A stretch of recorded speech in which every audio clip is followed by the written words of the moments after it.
3 लोग आते हैं, अकेला नहीं आता। सबसे पहले क्या होता है, एक बंदा सामने आता है, आपके ध्यान को इधर उधर करता है ना, उल्टी सीधी बात बोल देगा। पीछे से एक और बंदा आता है, वो जेब काट देता है, सही। और तीसरा बंदा देखता है कि अगर जिसका जेब कटा, अगर इसने कोई आवाज की तो उस पर आक्रमण कर दे, उसको डरा दे, ऐसे जेब काटी जाती है। ध्यान इधर उधर करने वाला नरेंद्र मोदी, जेब काटने वाला अदानी, और बाद में लाठी मारने वाला अमित शाह। രാഹുൽ ഗാന്ധി പറഞ്ഞത് കേട്ടല്ലോ, BJP-ക്കാർ എന്നാൽ പോക്കറ്റടിക്കാരാണെന്ന്. ഇപ്പോൾ അത് അക്ഷരാർത്ഥത്തിൽ തന്നെ സംഭവിച്ചിരിക്കുകയാണ്.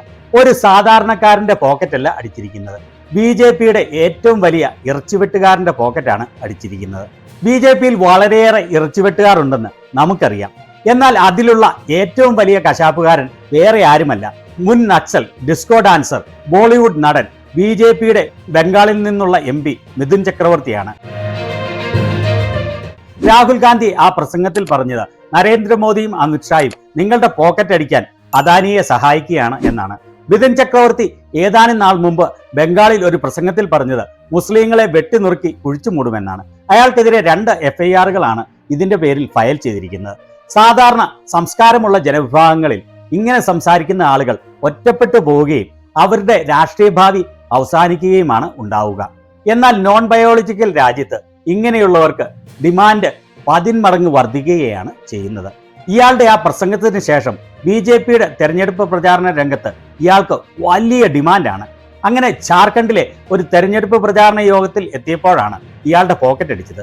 ഇയാൾ വണ്ടിയിൽ നിന്ന് ഇറങ്ങുമ്പോൾ മുതൽ ചുറ്റുപാടും ഇയാളെ പൊതിഞ്ഞ് BJP-യുടെ ഏറ്റവും അടുത്ത പ്രവർത്തകർ മാത്രമാണല്ലോ ഉണ്ടാവുക. അത് മാത്രവുമല്ല, വമ്പിച്ച സുരക്ഷയിലാണ് ഇയാളുടെ യാത്രയെല്ലാം. ഇയാൾ സ്റ്റേജിലേക്ക് BJP നേതാക്കളുടെയും കടുത്ത അനുയായികളുടെയും അകമ്പടിയോടെ കടന്നു വരുമ്പോഴാണ് ആ കൂട്ടത്തിലുണ്ടായിരുന്ന ആരോ ഒരാൾ ഇയാളുടെ പോക്കറ്റ് അടിച്ചത്. സ്റ്റേജിൽ കയറിയപ്പോഴാണ് തൻ്റെ പോക്കറ്റ് അടിച്ചിരിക്കുന്നു എന്ന് അയാൾ അറിയുന്നത്. ഉടനെ സ്റ്റേജിലുള്ള നേതാക്കന്മാരോടെല്ലാം അയാൾ പറഞ്ഞു, എൻ്റെ പേഴ്സ് ആരോ കവർന്നിരിക്കുന്നു. സ്റ്റേജിലുണ്ടായിരുന്ന നേതാക്കൾ എല്ലാം പരിഭ്രാന്തരായി. അപ്പോൾ സ്റ്റേജിലുണ്ടായിരുന്ന ഒരു വലിയ നേതാവ് മൈക്കിലൂടെ അവിടെ കൂടിയിരിക്കുന്ന ആളുകളോട് അഭ്യർത്ഥിക്കുകയാണ്,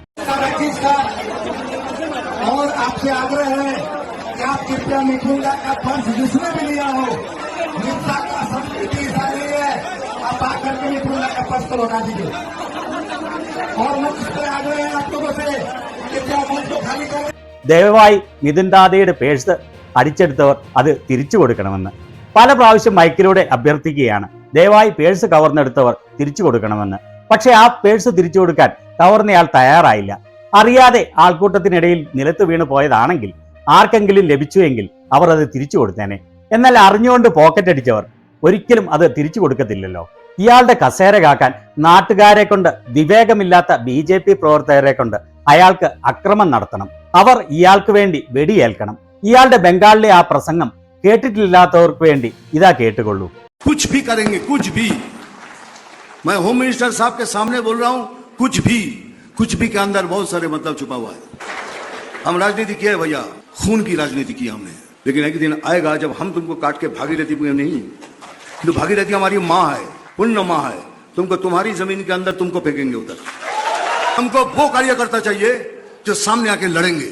हमको वो कार्यकर्ता चाहिए जो सीना तान के बोलेंगे, मार देखता हूं तेरे में कितनी गोली है। आप हमारे झाड़ का एक फल तोड़ोगे तो हम आपके झाड़ का 4 फल तोड़ देंगे. എന്ത് ചെയ്തിട്ടായാലും 2026 ബംഗാളിൽ അധികാരം പിടിക്കണം. എന്ത് ചെയ്തിട്ടായാലും എന്ന് ഞാൻ പറയുന്നതിന് പല അർത്ഥങ്ങളുമുണ്ട്.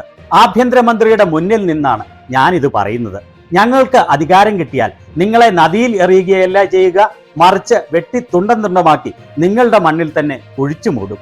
ഞാൻ ചോരക്കളി കളിച്ചിട്ടാണ് ഇവിടെ എത്തിയത്. ഞങ്ങളുടെ മരത്തിൽ നിന്ന് നിങ്ങൾ ഒരു കാ പറിച്ചാൽ നിങ്ങളുടെ മരത്തിലെ 4 കാ ഞങ്ങൾ പറിക്കും. പണത്തിനു വേണ്ടി വരുന്ന പാർട്ടി പ്രവർത്തകരെ അല്ല ഞങ്ങൾക്ക് വേണ്ടത്, പാർട്ടിക്ക് വേണ്ടി എന്തിനും തയ്യാറായ പ്രവർത്തകരെയാണ്. തോക്കിന് മുന്നിൽ നിന്ന് പേടിച്ചോടുന്നവരെ അല്ല, മറിച്ച് നിങ്ങളുടെ തോക്കിൽ എത്ര ഉണ്ടയുണ്ട് എന്ന് കാണട്ടെ, എന്നെ വെടിവെക്കൂ എന്ന് പറയുന്ന പ്രവർത്തകരെയാണ്. ചുരുക്കി പറഞ്ഞാൽ അയാൾക്ക് വേണ്ടി, അയാളുടെ കസേര കാക്കുന്നതിന് വേണ്ടി, അയാളുടെ അധികാരം കാക്കുന്നതിന് വേണ്ടി കൊല്ലും കൊലയും നടത്താൻ തയ്യാറായ വിവേകമില്ലാത്ത പ്രവർത്തകരെയാണ് അയാൾക്ക് വേണ്ടത്. ഇയാളുടെ മകനെയും ഭാര്യയെയും ബലാത്സംഗ കേസിൽ പ്രതി ചേർത്തതാണ്. ഒരു നടിയെ 3 വർഷത്തിലധികം ലൈംഗികമായി പീഡിപ്പിച്ചതിന്റെ പേരിലാണ് ഇയാളുടെ മകൻ മഹാക്ഷയ്ക്കെതിരെ കേസ് രജിസ്റ്റർ ചെയ്തത്. അങ്ങനെ BJPക്ക് വളരെ അനുയോജ്യമായ സംസ്കാരമുള്ള ഒരു കുടുംബമാണ് ഇയാളും ഇയാളുടെ ഭാര്യയും മകനും ചേർന്ന കുടുംബം. രാഹുൽ ഗാന്ധി പറഞ്ഞതുപോലെ BJPയുടെ വലിയ നേതാവിന്റെ MP-യുടെ പോക്കറ്റ് ഇത്രയും സെക്യൂരിറ്റിയുടെ ഇടയ്ക്ക് BJP പ്രവർത്തകരിൽ ആരോ കവർന്നതിനെ കുറിച്ച് നിങ്ങളുടെ രസകരമായ അഭിപ്രായങ്ങൾ എന്തൊക്കെയാണ്?